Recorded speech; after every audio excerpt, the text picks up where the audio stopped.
another school. Yes, but as the high school grew, the other school kind of phased out. So I guess we like bought them out of the building. It was another charter school? Mm-hmm. It was. And they moved, I think, or they went out of, I don't know, is it called business? They went out of business. They went out of education. They went out of education. Exactly. Was the building originally a school building? Yes, it was a school building, classrooms, the run-of-the-mill stuff. It wasn't, like, great. I always remember being cold. Mm-hmm. But it was what it was. And what was the kind of the college application process like? I mean, a school like KIPP, they go all in. They want all of their students to attend colleges. Was there a strong guidance program in applying for college and kind of figuring out what college would work for you? Yeah, we were required to take college counseling for our junior and senior year, and they walked us through like the whole application process for all the different types of schools. So like California has the Cal State system, or like they have the CSU system, and then they have the UC system. UC system. Yes, sorry, thank you. It's been a while since I've applied. And so they walked us through both of those. They also like have individual meetings. So each student has individual meetings with counselors or the college counselors to talk about like what options you have given like your GPA and like your school record and like what you need to do in the next like year and a half to be able to get into like the schools that you want to get into. I felt supported. I know like they also like offered students opportunities to get involved outside of school. So like there was a summer internship program that they helped me and like 4 other students applied to that I think also like really boosted my college application. Boosted my college application. And it was like a summer math and science college experience on UC Berkeley for like 6 weeks every summer. And so I felt supported. I know it was also the type of thing that like you were as involved as you wanted to be in your college education, like college application process. So like they would have individual check-ins with everybody, but also like if you choose not to apply to some of the schools, then you choose not to apply to some of the schools. Like they wanted to make sure that everybody applied to at least one college, but they weren't going to push you to apply to more than one. And one thing about schools like KIPP, they're kind of known for their results, but also for them being very intense and very strict in both academics and culturally. When you were there, were there students who, you know, maybe could have fit in academically but decided to leave because of kind of cultural differences? I think so. I think they were really strict disciplinary-wise in, like, we had, like, a paycheck system my first couple of years there. I think they got rid of it more recently. And that was like a really strict system. Like if you talked out of turn, you would get deducted points, and at the end of the year, like depending on like what your average was every week, like you get chosen to go on a school trip. And so people who don't have a high enough average don't get to go on the school trip, which was kind of like exclusionary or not inclusive of everybody. Did you notice a lot of transition? Were there a lot of students coming in or coming out, or was it mostly stationary and you had kind of similar, your class was the similar students from year to year? I think like, I would say like 85% of the students did continue on every year. I would say like the same 85 students like graduated with me from high school. But I would say that the people that did leave were the ones that struggled with the structure of the program or of the school. Like they weren't doing well with the discipline. They were always in like what we called base camp, where you wouldn't get recess. And during recess, like if you were below like the weekly average, like they have a standard number that you're supposed to be above. But like if you weren't there, during recess you would have to like go and write letters about like why you acted out and like apologize to the people that you acted out against. And I know that like that was very discouraging. I was in base camp like twice. For doing some not so nice things. I won't ask you what they were, don't worry. Yeah, I don't think I wanted to. Those are sealed to the sands of time. Yes, exactly. Young me wasn't as smart as old me. So after you graduated, went off to college, Was that just it for you and Kip? No, so they started a program called KIP Through College, which was like supporting KIP alumni through like their first couple years of college, through like their undergrad experience. And they set you up with like a mentor in a sense.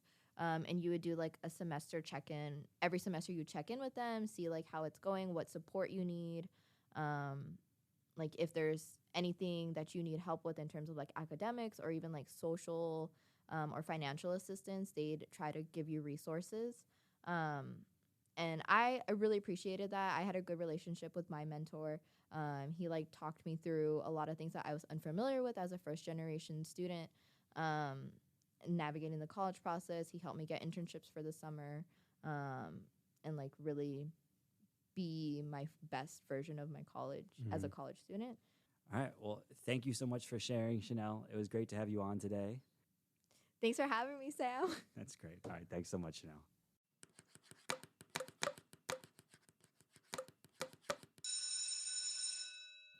Today at the Chicago Policy Review, we are joined by Rukmini Bhugra, a staff writer for the Chicago Policy Review, who recently published an article titled "Illinois Mandates Comprehensive Sex Education in Schools." Rukmini, thank you so much for joining us today. Thank you so much, Sam, for having me. I'm looking forward to this conversation. Absolutely. Now, in your article, you wrote about Illinois recently passing a new law called the Keeping Youth Safe and Healthy Act, which mandates comprehensive sex education in schools. What are the major changes enacted by this act? Thanks, Sam. This is a great question, and it sets the scene very well. The bill mandates comprehensive sex education. Now, to give you a little bit of background about this, sex education in the United States takes on three forms. It takes on an abstinence-only form, abstinence plus, and then comprehensive sex education. So comprehensive sex education means education that is age-appropriate, medically accurate, and scientifically based. Now, when you look at all these components, it is surprising, at least to me, that there is an alternative to comprehensive sex education, which means that there are forms of sex education that are not necessarily grounded in medical or scientifically accurate information. So what this bill mandates is that schools across Illinois, offer sex education, and when they do, that it be in line with comprehensive sex education standards that are set forth by the National Sexuality Standards. What did the state of sex education in Illinois look like before this act? Was there any sort of mandate or rules across the board, or was it just district by district doing their own approach? You're absolutely right. It's the latter. So up until this bill was passed, schools in Illinois delivered sex education in a very decentralized fashion, which also, by the way, reflects the state of sex education administration across the United States. And so Illinois was no different in that it is largely determined by school districts and doesn't necessarily align with any scientific standards, either set by the National Sexuality Standards or the CDC. And so other states, where does this act put Illinois kind of in comparison with other states? Is Illinois ahead of the curve? Are we behind the curve on this? That's a great question. When we look at the state of sex education in the United States, we actually see that 13 states require that when provided, sex education be medically accurate. That's just 13 states.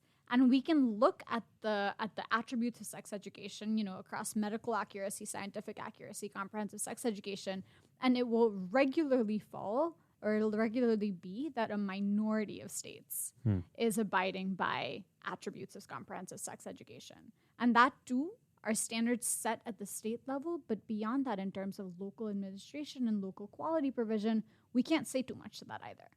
All right, well, kudos to you, Illinois. I guess we're doing good on here. Now, you mentioned the National Sex Education Standards, which are something that this new act mandates that schools align their sex education curriculum to. What could you say more about these National Sex Education Standards and what they look like across different age ranges?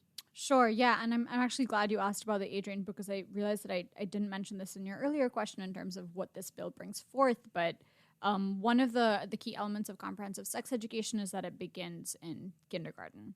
And that might be surprising to some people, but the reason that it is introduced so early is that there is no actual, comprehensive sex education is seen as a very holistic curriculum that is looking to develop a child's social and self-awareness. So it's beyond simply just sex education and understanding of contraception and STIs. it goes to healthy relationships, bullying, harassment, consent. There are a whole host of other topics that come into comprehensive sex education that are not typically associated with our textbook anatomical puberty sort of topics that are typically covered. So what these standards look at is beginning in kindergarten through 5th grade. There's conversation around bullying, harassment, consent, safe touch, as well as a little bit on puberty and adolescence in 5th grade. And there's only post 5th grade that then there's conversation and that students are exposed to topics of abstinence, contraception, STIs, as well as, most interestingly, and this is a huge merit of the curriculum, sexuality and gender and non-heterosexual identities. That's great to hear. So just to zoom out, what are the positives of sex education? A lot of us grew up with it, and it may seem obvious to some people, but from like the research, what are the positives to students from getting this kind of sexual education in school? I want to answer this question by actually foiling it and looking at what a student's life might look like if not provided with comprehensive sex education. And when we look at the state of sex education currently, we see that a lot of conversation, is, like I said earlier, is not necessarily medically or scientifically accurate. It means that there's a lot of conversation around abstinence only. Right? And so when we look at that, we're seeing the administration of sex education as something that has already got a lot of stigma around it, that is restrictive, that is not looking at an open conversation on sexual intimacy, well-being, relationships, partnerships, the rest of it. And so there's this entire aspect of social well-being and social relationships that we are inadequately preparing our students to handle and navigate, which leads to an incidence of, unprotected sex, sexual violence, as well as harassment. So what the benefits then of sex education are is, the opposite of that. We're seeing a delayed initiation of sexual activity. We're seeing a decrease in the onset of sexually transmitted diseases and infections. We are seeing a decrease in teenage pregnancy, an increase in the use of contraception. So we have this new great curriculum that we're happy about, and Illinois is mandated across all school districts. But of course, it may look great on paper, but if it doesn't get implemented well in the schools, then the positive outcomes we're looking for might not happen. So a lot of these teachers who will be teaching the sexual education, they grew up with a very different sexual education. This may be completely new to them. Has there been any supports or support structures built into this act to make sure that teachers are able to actually teach this curriculum to its full extent? That's a great question because it cites directly my sort of apprehension with regards to the implementation of this bill. Is, as far as my research stretches, there are no key action steps or steps put in to support the administration of this bill at the local sort of school district level.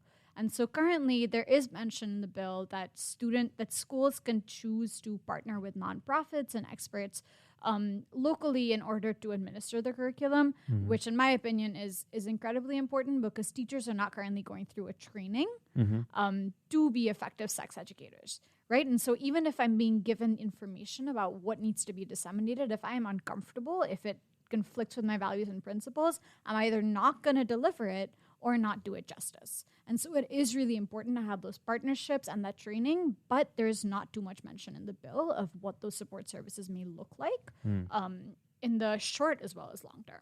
Was there any significant pushback to the bill?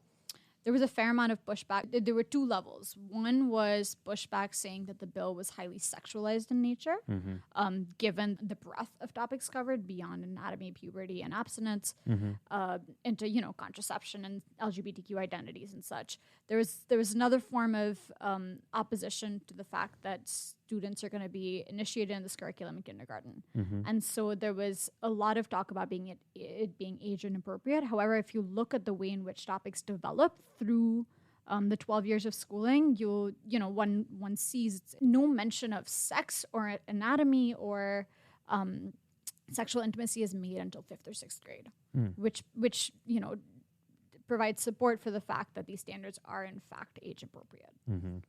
All right, well, great. That's all I have for you today, Rukmini. Thank you so much for joining us. Thank you so much, Sam. This was great. It was great having you on, and we hope to see you again soon. I'd love that. Thank you.